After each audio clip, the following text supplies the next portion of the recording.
Dos, tres. Muy buenas tardes.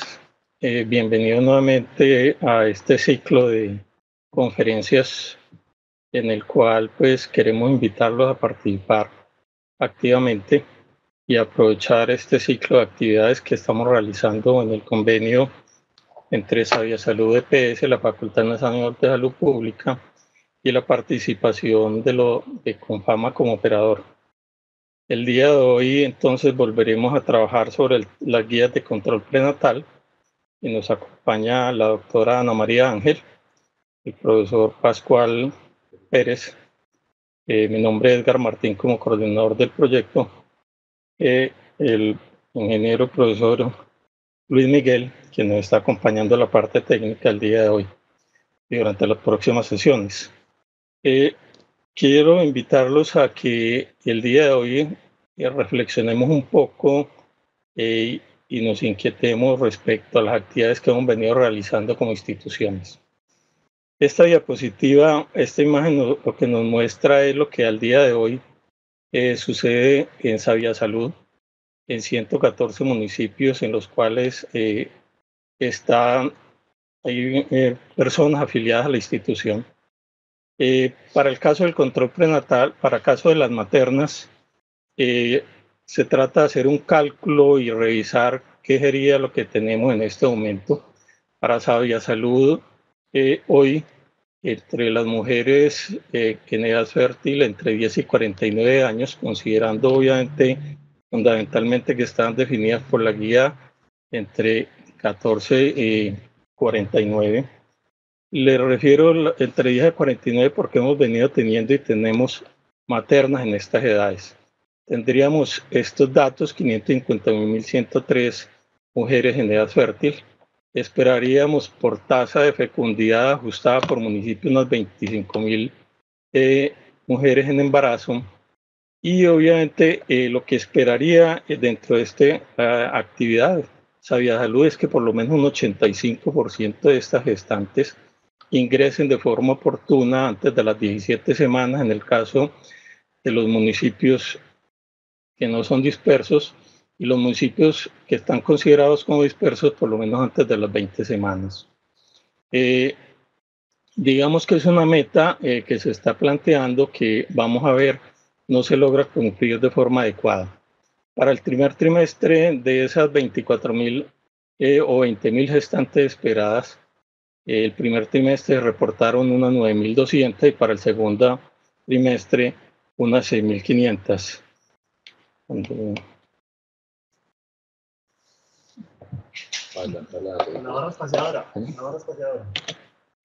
bien. ¿Qué es lo que tenemos el día de hoy si pudiéramos evaluar las actividades que hoy hemos obtenido por parte de las instituciones el trimestre abril, junio, julio, septiembre, sin completar obviamente hasta el corte del 31 de marzo, que es la meta que está planteada. Para estas actividades de los 114 municipios, para el primer trimestre recibieron información de 82 instituciones, un 72% de estas, y para el segundo trimestre unas 85 instituciones para un 75%. Digamos que no está muy lejos de la meta y puede que se cumplan los dos trimestres que hay. Pero lo llamativo de esto es mirar un poco el lograr esa cobertura. ¿Qué se está planteando Sabia Salud en este proceso? Que por lo menos el 85% de las maternas que ingresen antes de las 17 semanas. Podríamos decir que solamente al día de hoy, para el primer trimestre, se logró un 28% para estas maternas y para el segundo trimestre solamente un 35% de las maternas ingresaron de forma oportuna. Creo que tenemos una brecha bastante amplia para considerar y para tener en cuenta. Pero lo otro también es llamativo y es mirar un poco la calidad. ¿A qué se refiere la calidad que se está planteando? Y en la guía la doctora lo planteaba y lo vamos a revisar nuevamente hoy.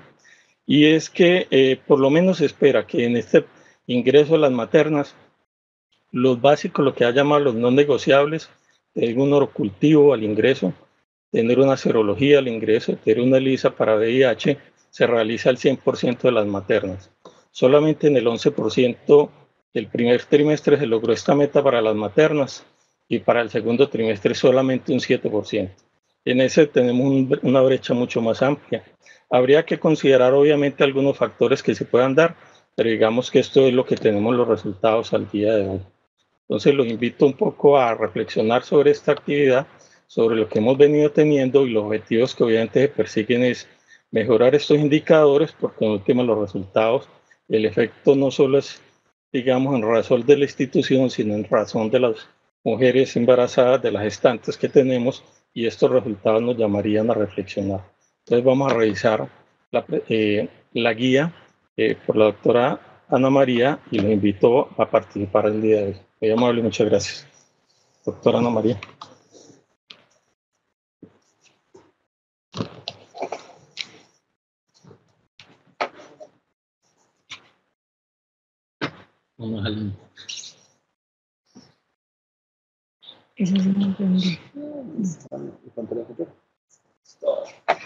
Bueno, buenas tardes a todos nuevamente. Gracias por la participación. La idea es que sigamos trabajando en lo que veníamos de control prenatal y volver a revisar nuevamente la presentación. Importante para quienes ya habían ingresado, pues reforzar los temas ya vistos, y para quienes ingresan por primera vez, pues que tengan los conceptos claros frente a lo que dice la guía de control prenatal del año 2013 del Ministerio de Protección y Salud. Es bien importante entonces, el doctor ya ahorita me presentó, mi nombre es Ana María Ángel, yo soy ginecóloga y trabajo en la Subdirección de Salud de Confama como operador de la EPS Sabia Salud.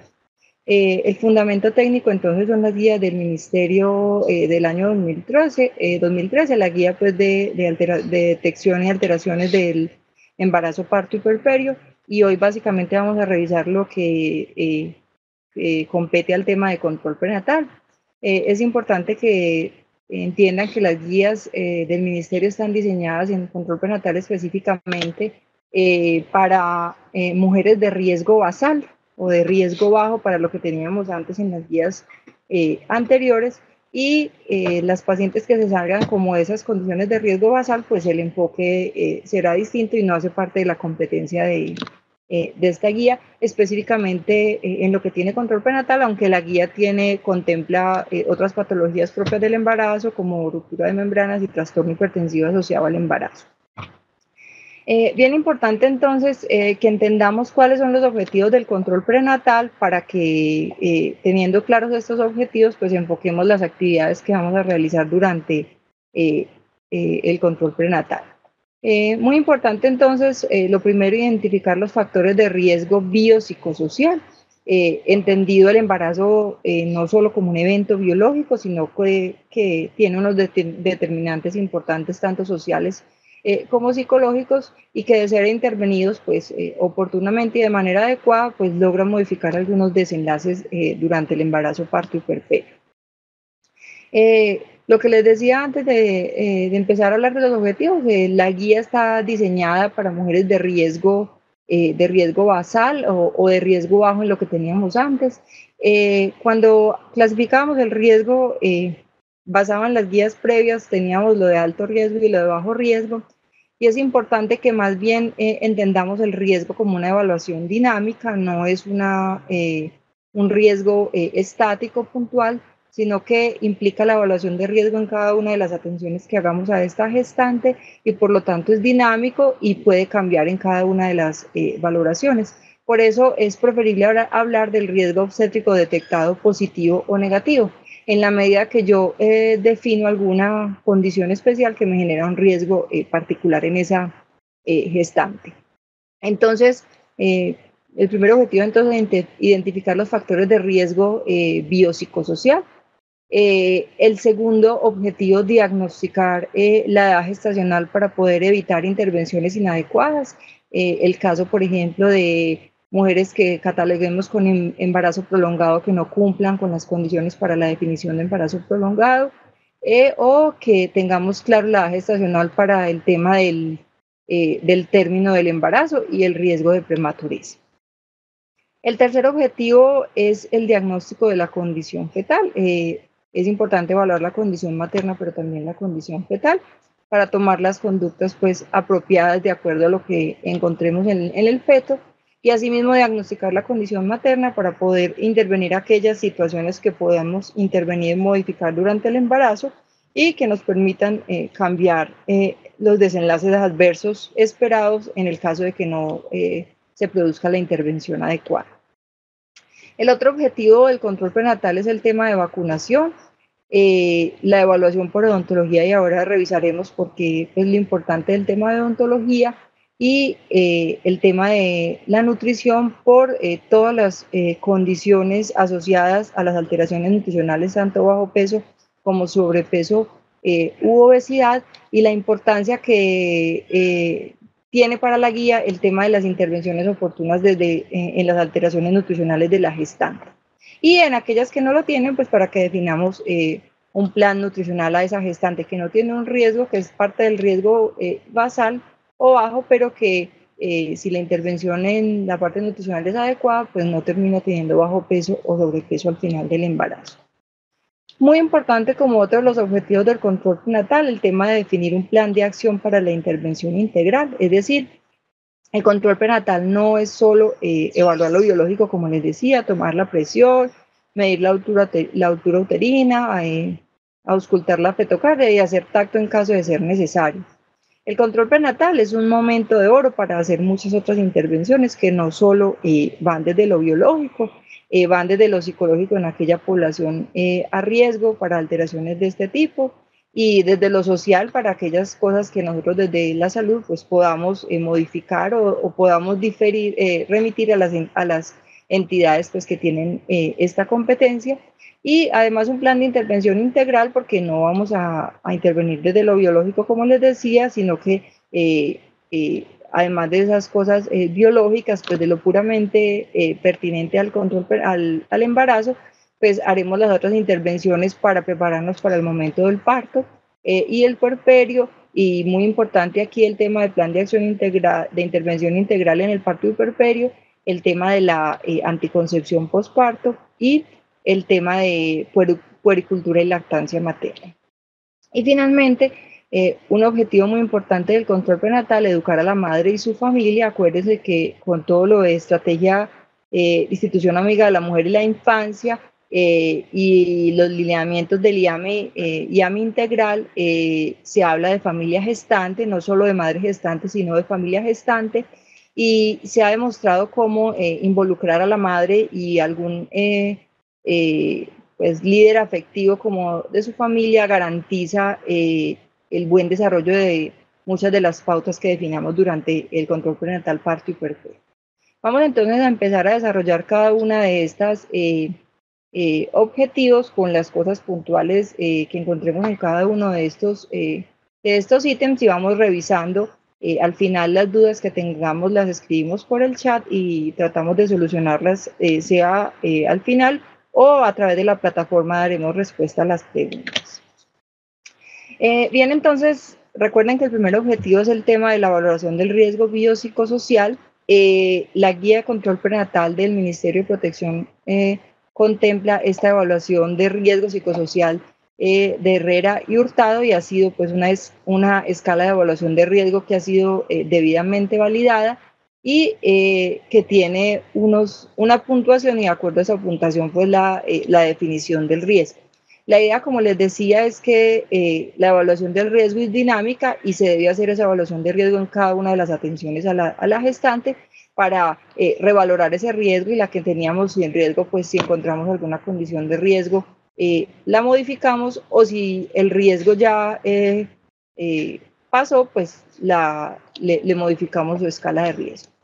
Esta escala de riesgo biopsicosocial de Herrera y Hurtado contempla esos ítems. Vamos a revisar cada uno de ellos. Frente a la historia reproductiva, tiene como factor importante la edad, las menores de 16 o las mayores de 35, entendiendo que en los extremos de la vida son más frecuentes algunas de las enfermedades propias del embarazo, como la restricción del crecimiento intrauterino, los trastornos hipertensivos asociados al embarazo, la diabetes gestacional. Por eso entonces los clasifica por debajo de 16 años o por encima de 35, y las que están entre 16 y 35 no les da puntos. Para las menores de 16 puntúa 1, porque aunque hay riesgo, es mucho menor el riesgo en las mujeres más jóvenes que las mujeres mayores, y para las mayores de 35 pues puntúa 2 puntos. Frente a la paridad habla de si este es el primer embarazo, si tiene entre 1 y 4 o si tiene más de 4. Miren que siempre es el primigestante, pues genera un riesgo para muchas condiciones. Para los trastornos hipertensivos asociados al embarazo es una condición de riesgo medio, y ahorita lo veremos frente a los factores de riesgo identificados. La paridad entre 1 y 4 genera un riesgo, pero no es un riesgo tan grande, por eso puntúa 0, y por encima de 4 puntúa al máximo por el riesgo de, sobre todo, trastornos hemorrágicos durante el embarazo, parto y puerperio. Para el tema de la cesárea previa, puntúa 1. Esto es una condición de riesgo, sobre todo cuando el periodo intergenésico es menor a 2 años. Es importante que durante el control prenatal eduquemos a las mujeres que tienen una cesárea previa en relación a que es posible tener un parto vaginal en el 75% de los casos. Es decir, que no todo el que tenga una cesárea, el siguiente parto será una cesárea, excepto que esa mujer tenga 2 o más cesáreas. Cuando hay 2 o más cesáreas, se considera una cesárea iterativa. El riesgo de ruptura uterina se torna bastante importante, y por eso pues estas mujeres que tienen 2 o más cesáreas van a una nueva cesárea. Pero en las mujeres que tienen una sola cesárea, la idea es tratar de fortalecer la idea de tener partos vaginales. Como les decía, hay un 75% de posibilidad de tener un parto vaginal después de una sola cesárea, y lo que implica tener un parto vaginal frente a los riesgos que implica una cesárea de mayor riesgo de morbilidad y mortalidad asociados a esta cirugía. Frente a otros antecedentes obstétricos, el antecedente de preeclampsia e hipertensión es una condición de riesgo importante, y es básico que a las mujeres que tienen gestas previas, cuando las ingresemos al control prenatal, les preguntemos qué pasó en sus embarazos anteriores, tanto durante el embarazo como durante el parto y el puerperio, e identifiquemos a aquellas mujeres con preeclampsia, porque son mujeres que tienen esta condición genera una condición de riesgo alto para volver a tener preeclampsia en un posterior embarazo, y hay algunas medidas que podemos adoptar para disminuir ese riesgo. Se considera que más o menos el 25% de las mujeres, en general teniendo las que debutan tempranamente en el embarazo tardío, tienen el riesgo de tener nuevamente preeclampsia, es decir, es un riesgo bastante importante que podemos modificar con algunas intervenciones. Frente a los abortos recurrentes de infertilidad también nos da un punto, y es importante que entendamos abortos recurrentes como 2 o más abortos consecutivos. La definición previamente tenía abortos recurrentes 3 o más, ya se sabe con 2 o más se consideran abortos recurrentes que sean consecutivos, o mujeres con historia de infertilidad y un embarazo pues actual. El tema de hemorragia posparto, remoción manual de la placenta, puntúa 1, por eso vuelvo y les repito, es importante en los antecedentes, cuando ingresemos la mujer al control prenatal, no solo preguntémosle los antecedentes patológicos no propios de las mujeres embarazadas, sino que cuando indaguemos por los antecedentes ginecobstétricos, revisemos tanto qué pasó en esos embarazos como en esos partos, si el parto fue institucional o no, a las cuántas semanas tuvo el parto, si lo recuerda aproximadamente, ese bebé de cuánto peso fue, y si tuvo alguna complicación durante el embarazo o el parto que nos genere un riesgo adicional. Una mamá que hace una hemorragia posparto tiene un riesgo mayor de volver a tener una hemorragia posparto en la siguiente gestación. Frente a otros antecedentes, el peso del recién nacido, por eso lo que les decía, es importante indagar por el peso de los bebés anteriores. Si tuvo pesos menos de menos de 2.500 de bajo peso o por encima de 4.000, pues se aumenta el riesgo de tener un nuevo bebé en estas condiciones, por eso puntúa 1. Historia de mortalidad fetal tardía o neonatal temprana, también nos da un punto. Si hubo alguna dificultad en el trabajo de parto, igual un punto. Y si hay antecedente de una cirugía ginecológica previa, mujeres, aquí aplican las mujeres que tienen antecedente de miomectomía o de curetajes, sobre todo por el tema de las cicatrices uterinas. Hay algunas mujeres que tienen antecedente, por ejemplo, de ectópico, que son referidas a ginecología, pensando que el ectópico genera una cicatriz al nivel del miometrio. Esa mujer que tuvo un ectópico previo tiene mayor riesgo de hacer un nuevo ectópico, pero una vez el embarazo está intrauterino, pues ya no hay esa condición y no sería un evento a tener en cuenta para el momento del parto. A diferencia de las mujeres que tienen una cirugía ginecológica previa tipo miomectomía o curetaje, porque a medida que uno tiene más cicatrices en el útero, aumenta el riesgo de tener una inserción anómala de la placenta, es decir, hacer acretismo placentario. Se sabe que cuando una mujer tiene 2 o más cicatrices a nivel del útero, sean estas cicatrices un curetaje de una cesárea, 2 cesáreas, 2 curetajes, una miomectomía y un curetaje, por ejemplo, aumenta el riesgo de tener acretismo placentario y esas mujeres deben ir a realización de Doppler de inserción de la placenta alrededor de semana 32-34 para definir si la placenta está insertada normalmente o no y definir pues el nivel de atención y los procedimientos necesarios de acuerdo a los hallazgos. Frente al embarazo actual, ¿qué es importante tener en cuenta? Si existe antecedente de enfermedad renal crónica, y mire que puntúa bastante alto porque aumenta de manera notable el riesgo de preeclampsia o el riesgo de deterioro de su enfermedad renal basal. Si hay antecedente de diabetes gestacional, puntúa 2. Acuérdense que uno de los factores de riesgo más importantes para hacer diabetes gestacional es haber tenido una gesta previa con diabetes gestacional. Y si se tiene diabetes preconcepcional, pues el diagnóstico de diabetes ya está, pero estas mujeres tienen mucho mayor riesgo de tener trastornos hipertensivos y de tener alteraciones del crecimiento fetal. Frente a otros hallazgos, si tenemos hemorragias durante el embarazo, ya sea antes de semana 20 o por encima de semana 20, miren que las que son por encima, menos de semana 20, pues el riesgo es menor, son amenazas de aborto. Y las que tenemos por encima de semana 20, pues el riesgo de complicaciones es mucho mayor, por eso el puntaje es más alto. En el caso de anemia, la guía considera estudiar a las mujeres con hemoglobina por debajo de 10. Antes teníamos que en primero y en tercer trimestre por debajo de 11 y en segundo trimestre por debajo de 10,5 por el tema de la anemia dilucional fisiológica del embarazo.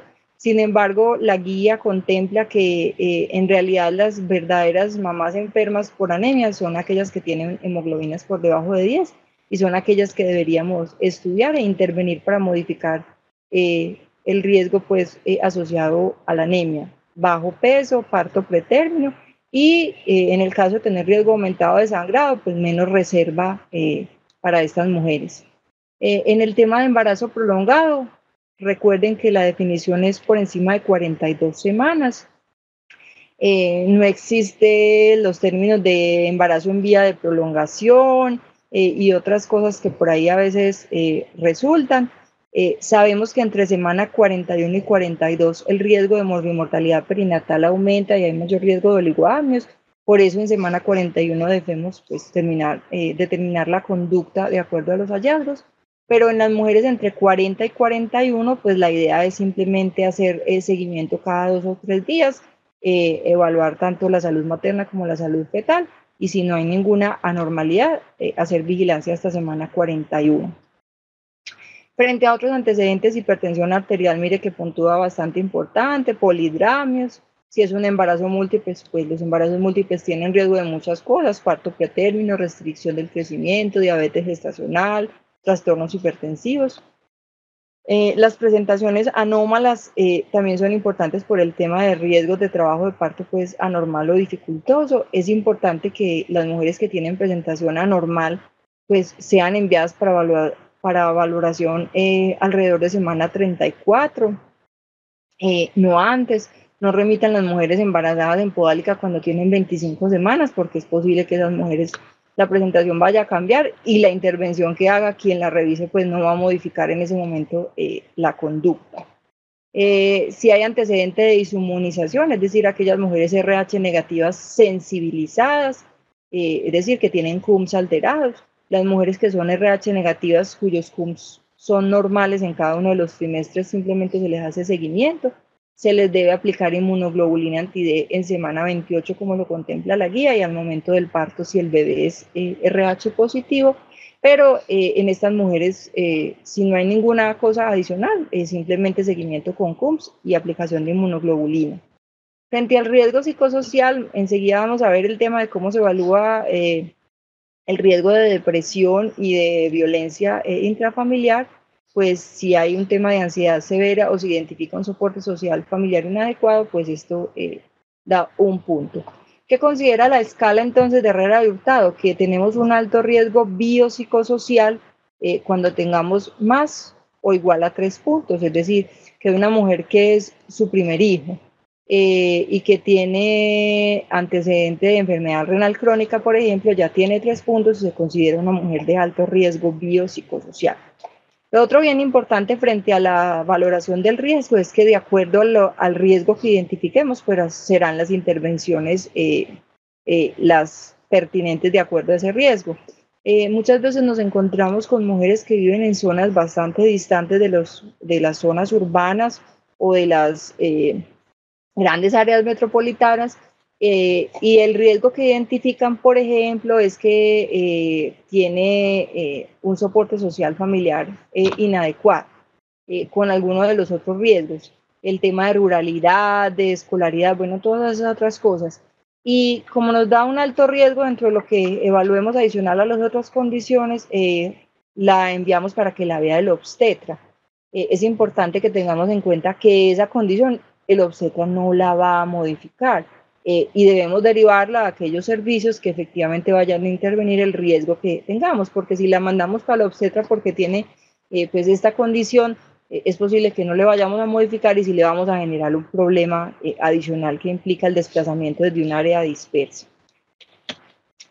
Frente entonces al tema de evaluación de violencia doméstica y de riesgo de depresión postparto, que es otra de las cosas que contempla la guía, pues la guía tiene este cuadrito de preguntas que debemos hacerle a las mujeres embarazadas y si identificamos alguna de estas respuestas como positivas, pues debemos remitirla para evaluación por el equipo psicosocial y pues buscar un apoyo multidisciplinario.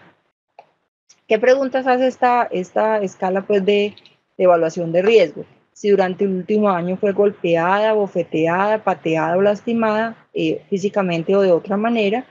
Si desde que está embarazada ha sido golpeada, bofeteada, pateada o lastimada físicamente o de otra manera.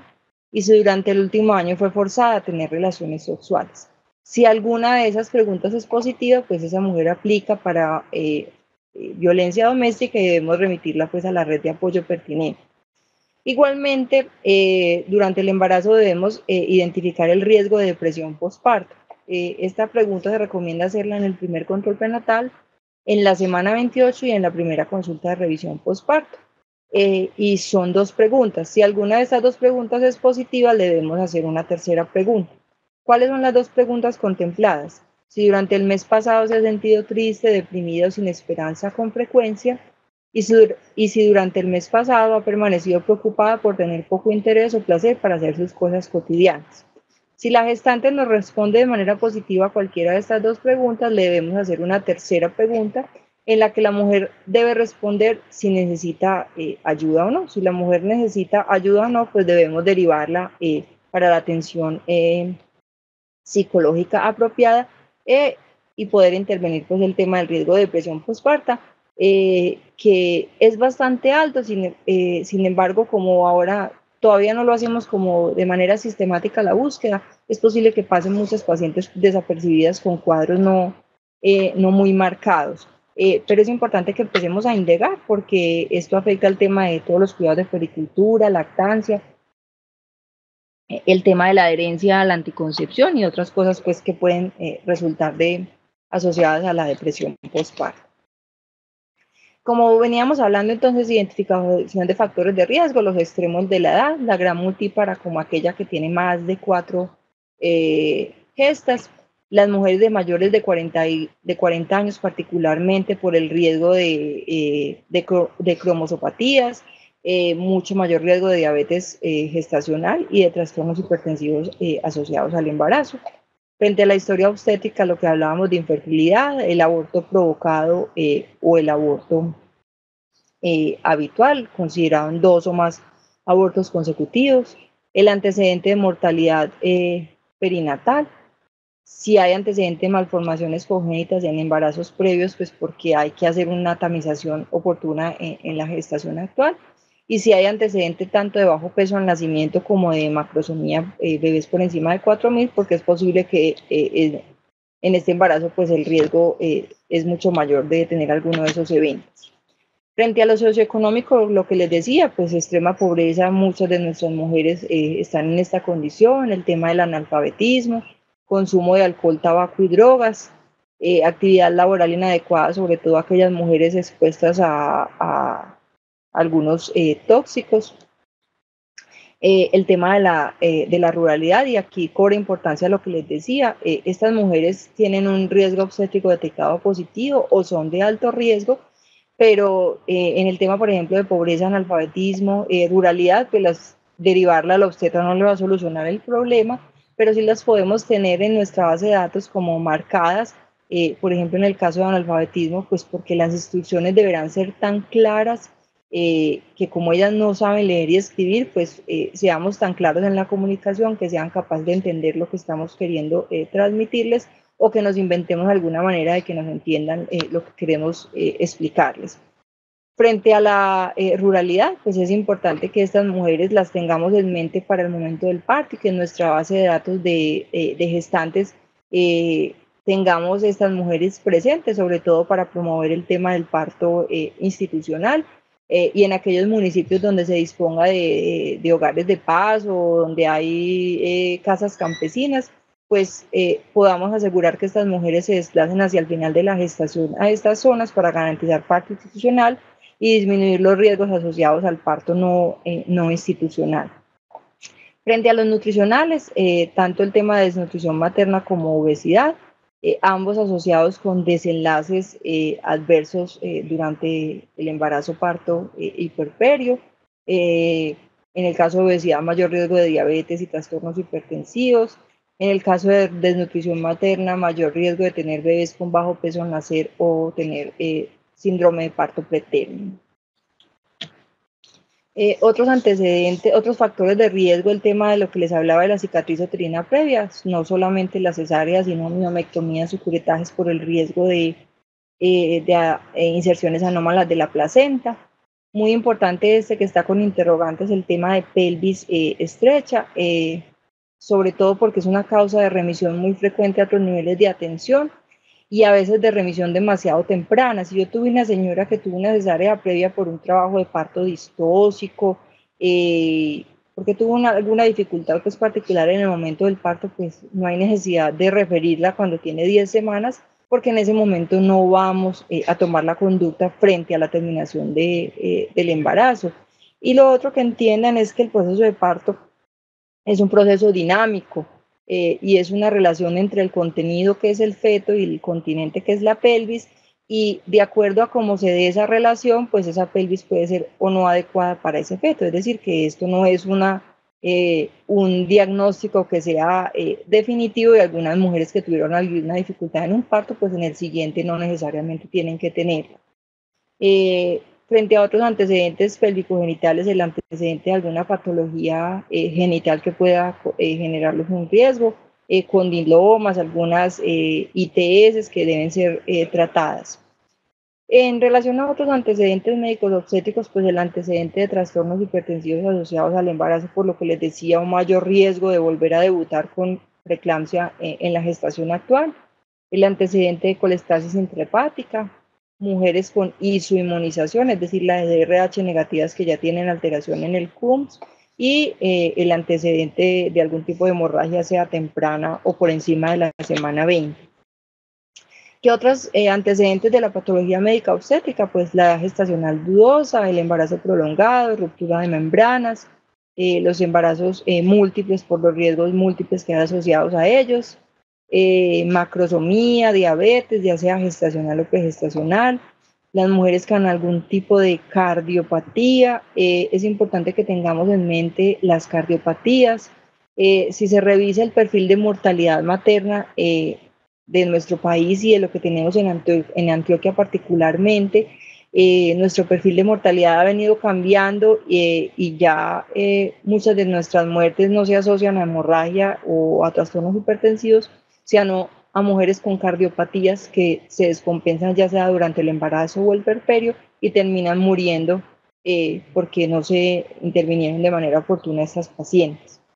El antecedente de anemia, infección del tracto urinario, síndrome de parto pretérmino, las mujeres con hipotiroidismo de manera importante, sobre todo porque las mujeres con función tiroidea no controlada, específicamente hipotiroidismo, se sabe que el desarrollo del sistema nervioso central fetal no se da de manera adecuada, por eso la importancia de lograr mantener a estas mujeres controladas durante el embarazo y aquellas mujeres con enfermedades neuropsiquiátricas, pues para poder controlarlas de manera oportuna.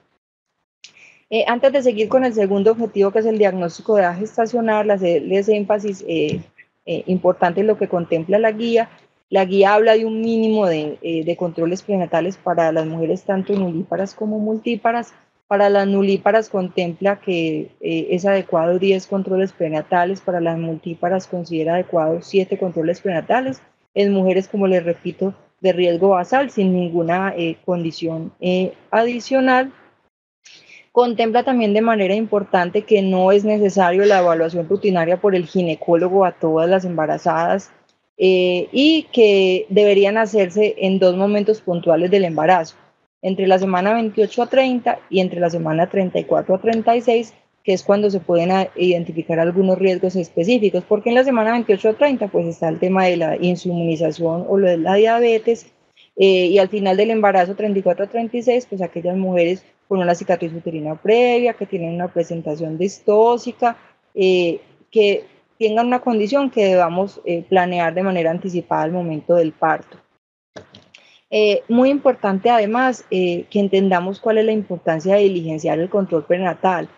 Es un elemento muy importante en el seguimiento de la evaluación a toda gestante.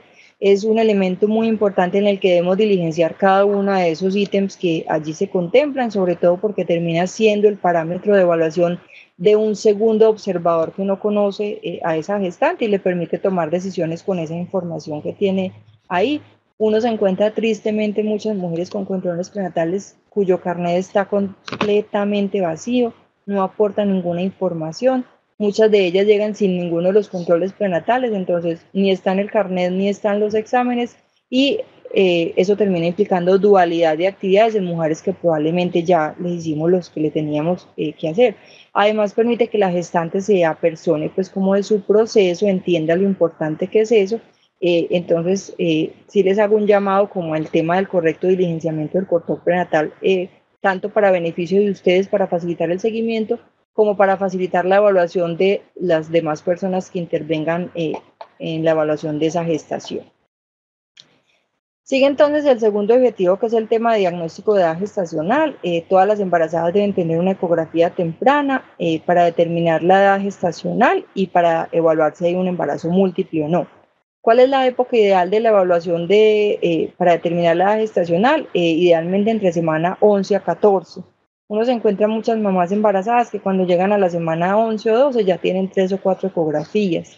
Esas ecografías iniciales no aportan mucho al desenlace materno perinatal.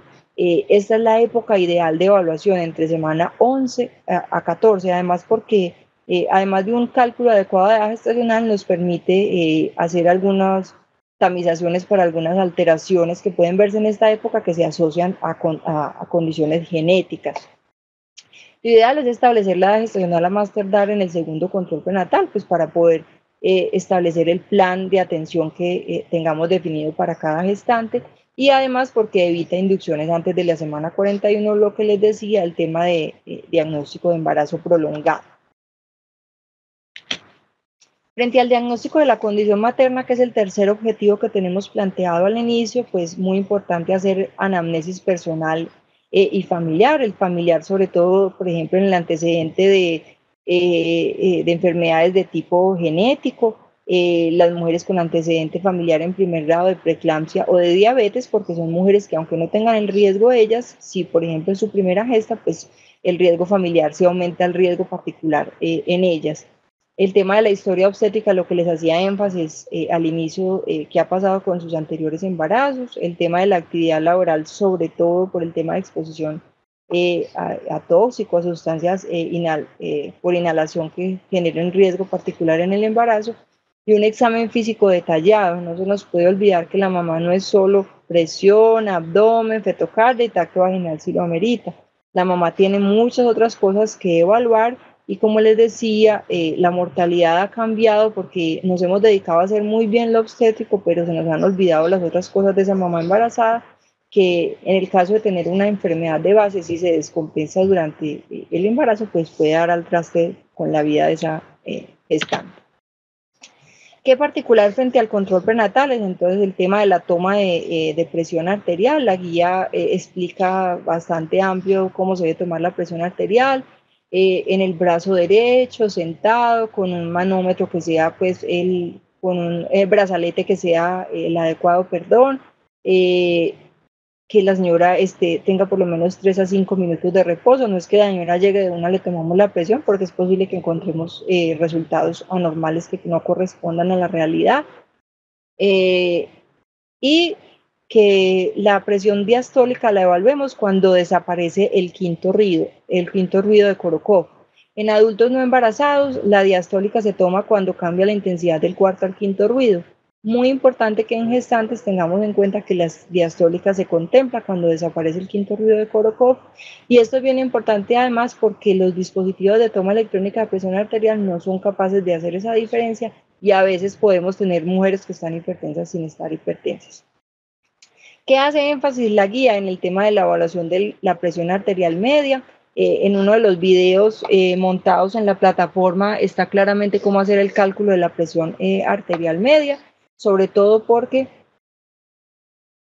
cuando sobrepasa estos valores que están ahí definidos por encima de 80 milímetros de mercurio en el primer trimestre o 90 en el segundo trimestre, pues aumenta el riesgo de desenlaces adversos, sobre todo trastornos hipertensivos asociados al embarazo. Entonces es importante que tengamos estos valores en mente. En el carnecito de control prenatal, lo ideal fuera que estuviera la presión arterial y la medida de la presión arterial media como un parámetro de seguimiento.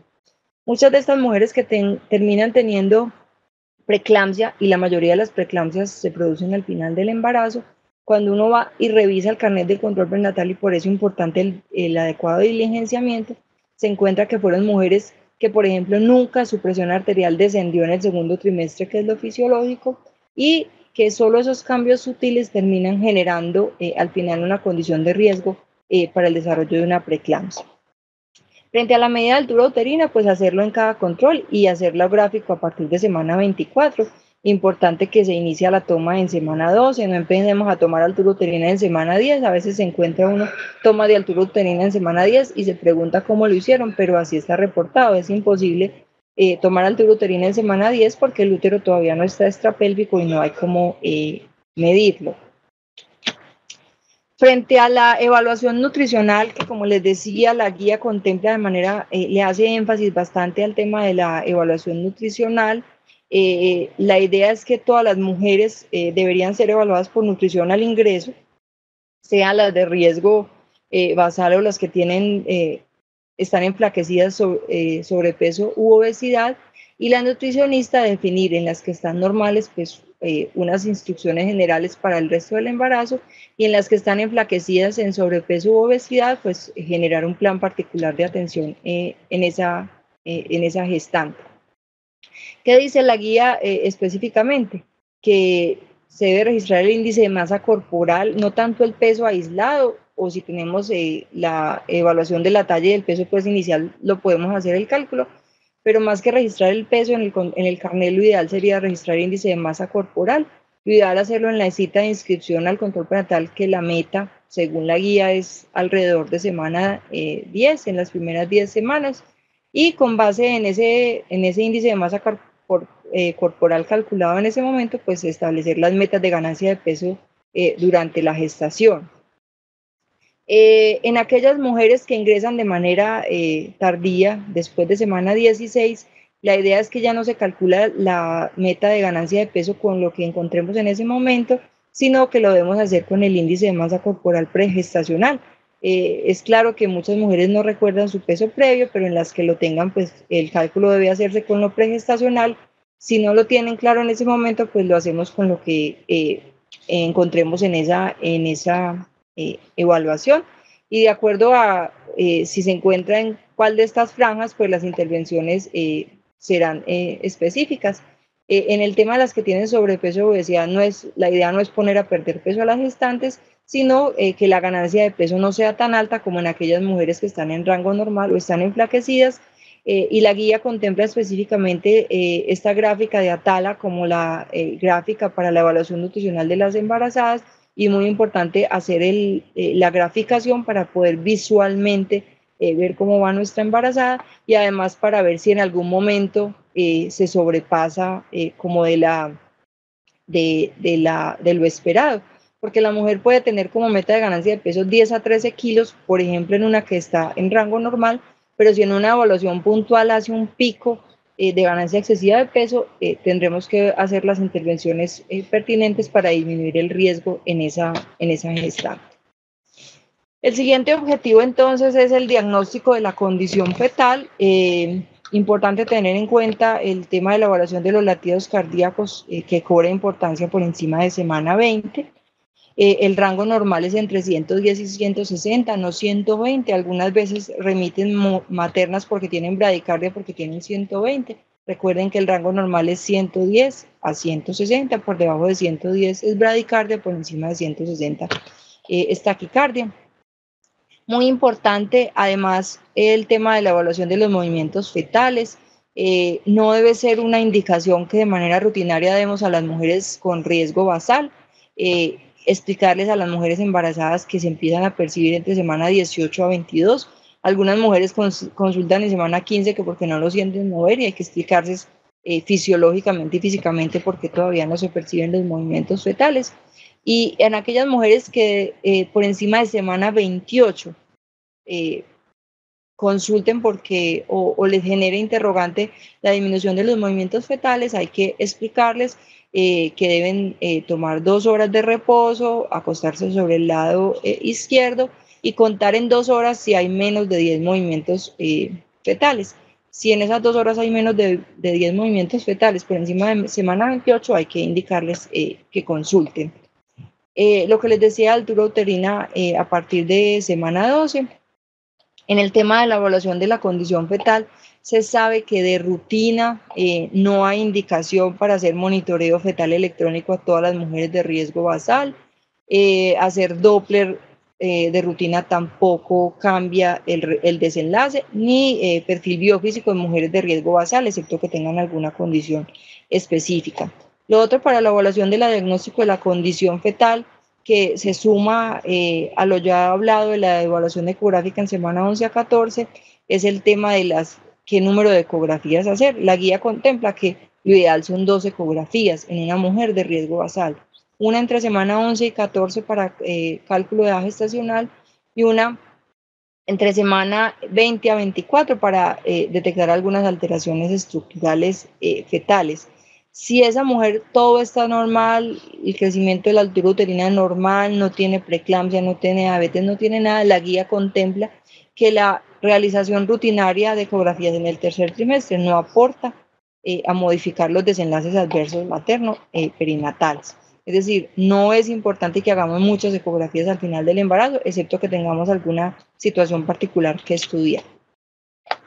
Frente al otro punto muy importante de los objetivos del control prenatal está el tema de la educación materna, educación en signos y síntomas de alarma, los premonitorios, pues cefalea, tinnitus, fotopsias, dolor en el epigastrio, edema matutino, es decir, las mujeres que se levantan muy edematizadas, sangrado, el tema de pérdidas por vagina, líquido, síntomas urinarios, fiebre. Muy importante aquí el tema de los síntomas respiratorios. Recuerden que las mujeres tienen mucho menos reserva respiratoria, y en cuadros, sobre todo infecciosos, la descompensación es muchísimo más rápida y más severa. El tema de la nutrición materna, lo que les decía, en las mujeres con índice de masa corporal normal, pues hacerles un plan de nutrición, y en las que tienen alguna alteración nutricional, pues hacer las intervenciones específicas. Lo que les decía al inicio, el tema de puericultura y lactancia materna, hacer énfasis en la lactancia materna exclusiva los primeros 6 meses de vida y complementaria hasta los 2 años. Nuestra encuesta de salud y nutrición en Colombia demuestra que aún nuestras tasas de lactancia materna exclusiva son muy pobres, alrededor de 2 meses solamente, y ya conocemos bastante los beneficios de la lactancia materna exclusiva los primeros 6 meses de vida. Lo otro es importante es hablar de el tema de derechos legales. Aquí cobra importancia el tema de la interrupción legal y voluntaria del embarazo en algunas mujeres que apliquen para algunas de las causales en las que la Corte despenalizó la interrupción del embarazo. La idea es que quienes sean objetores son objetores para el procedimiento, pero no objetores para la asesoría y las instrucciones pertinentes a esa gestante. El tema de la orientación sexual y frente a la actividad sexual bastante importante. Muy importante el tema de anticoncepción y planificación familiar. No dejemos este punto para definirlo cuando ya la señora está en el puerperio, porque ella tiene concentrada su atención en el bebé, en la lactancia, en los cuidados del bebé, y poco va a prestar atención a este tema, sobre todo porque las mujeres en el posparto inmediato no ven esto como un riesgo posible, lo ven más como un riesgo más bien lejano. Y ahí es cuando tenemos mujeres que se nos embarazan rápidamente después de un parto. Y muy importante el tema de la preparación para el parto, todo el tema del curso psicoprofiláctico y la participación de la familia para garantizar el éxito tanto del embarazo como el parto y el puerperio. ¿Qué exámenes de laboratorio incluir en las mujeres al ingreso? Hemoclasificación, es importante que en aquellas que no tengamos claro las debemos hemoclasificar en cada nuevo embarazo.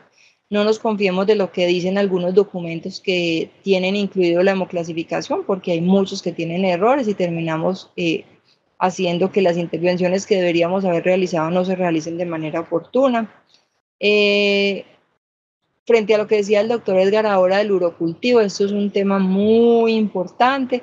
La infección de tracto urinario ha sido una de las causas de sepsis más importantes en embarazadas, y la asociación de infección de tracto urinario con parto pretérmino y bajo peso al nacer es bastante importante.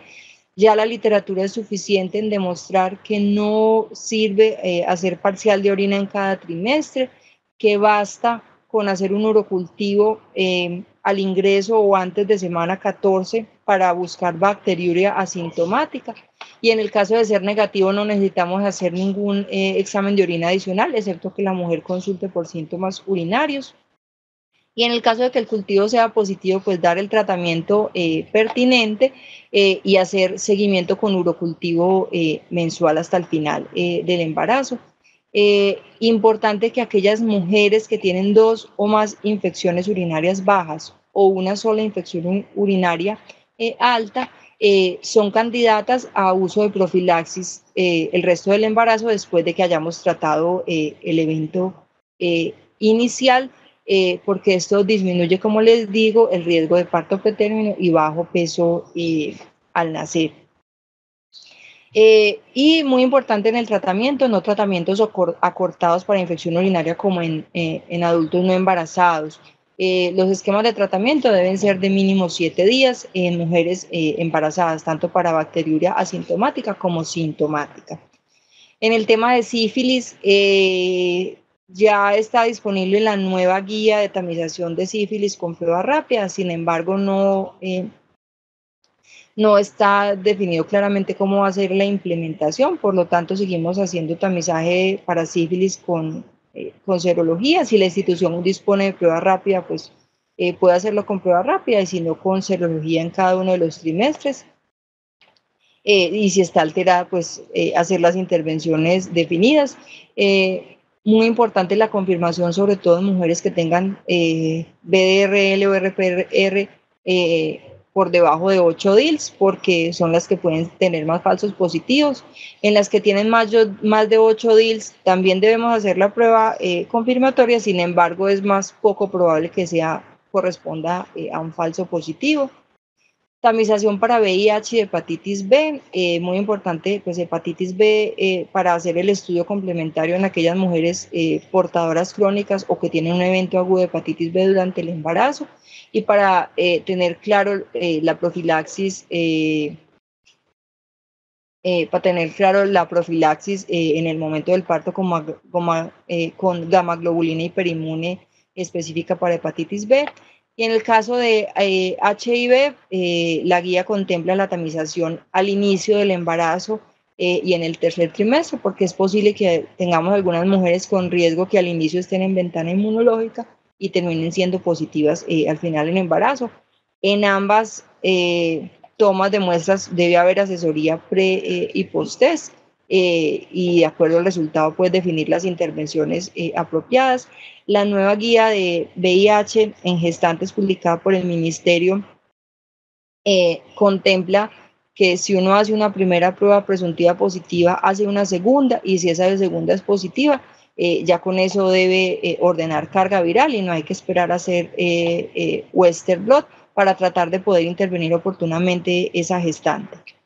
Para el caso de tamización de Toxoplasma rubeola y estreptococo del grupo B, la guía contempla específicamente hacer tamización con IgG e IgM para Toxoplasma al inicio y de acuerdo al resultado definir las intervenciones. Si la IgG es positiva y la M es negativa, quiere decir que esa mujer ya tuvo contacto con Toxoplasma alguna vez y que no hay ningún problema. Si la IgG es positiva y la M es positiva, habrá que definir si esa infección es reciente o es antigua, y a esas mujeres se les hace una prueba de avidez específica para IgG. Y si ambas son negativas, quiere decir que esa mujer no ha tenido contacto con Toxoplasma y que debemos dar todas las instrucciones de educación para disminuir el riesgo. Consumo de alimentos bien cocidos, lavado adecuado de frutas y verduras, lavado de manos, manipulación de tierra que pueda estar contaminada pues con heces que tengan toxoplasma. Es importante frente a lo de toxoplasma el tema de los gatos, que es una duda bastante importante. Los gatos adultos no son transmisores de toxoplasma porque ya son inmunes. Aquí corre riesgo los gatos pequeños, pero más que el gato en sí mismo es el tema de la manipulación de heces o tierra contaminada con heces que puedan ser positivas para toxoplasma. Frente al tema de rubeola, la guía contempla que lo ideal es tamizar con IgG para rubeola de manera preconcepcional. Asumimos que toda nuestra población ha sido vacunada, pero es posible que encontremos algunas mujeres sin anticuerpos, y si no se hace de manera preconcepcional, hacerlo antes de semana 16, que es el momento en que pudiéramos definir alguna intervención. Para el tema de estreptococo del grupo B, es bien importante que entiendan que el estreptococo del grupo B es una causa importante de sepsis neonatal y de neumonía neonatal temprana, y que en las mamás que tamicemos de manera oportuna y hagamos la intervención pues adecuada, si están colonizadas, pues disminuimos ese riesgo. Esta tamización debe hacerse con un cultivo rectovaginal para estreptococo del grupo B, y si este es positivo, pues debemos marcar en ese control prenatal que esa mamá está colonizada para poder ponerle penicilina cristalina en el momento del trabajo de parto.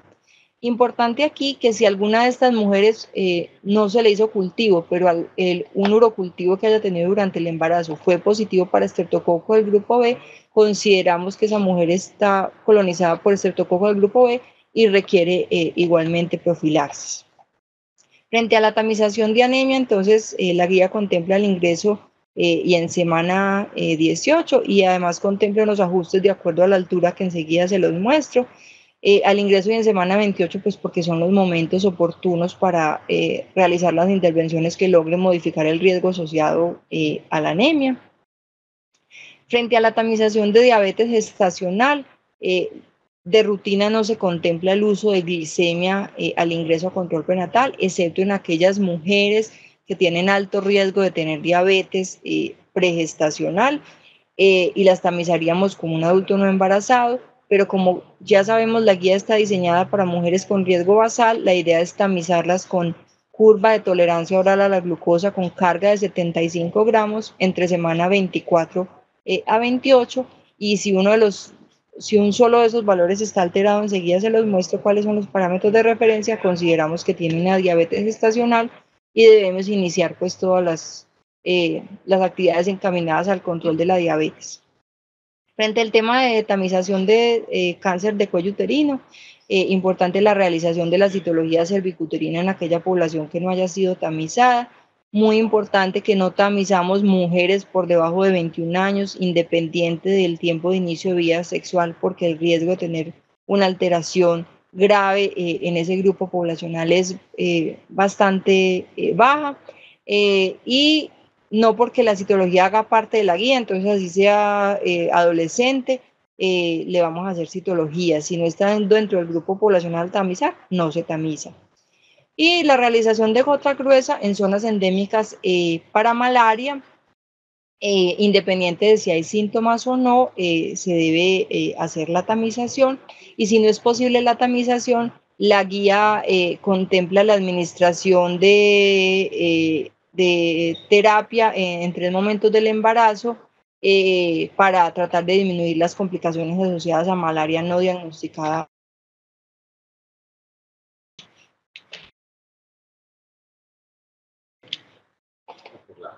¿Pasó la hora o qué?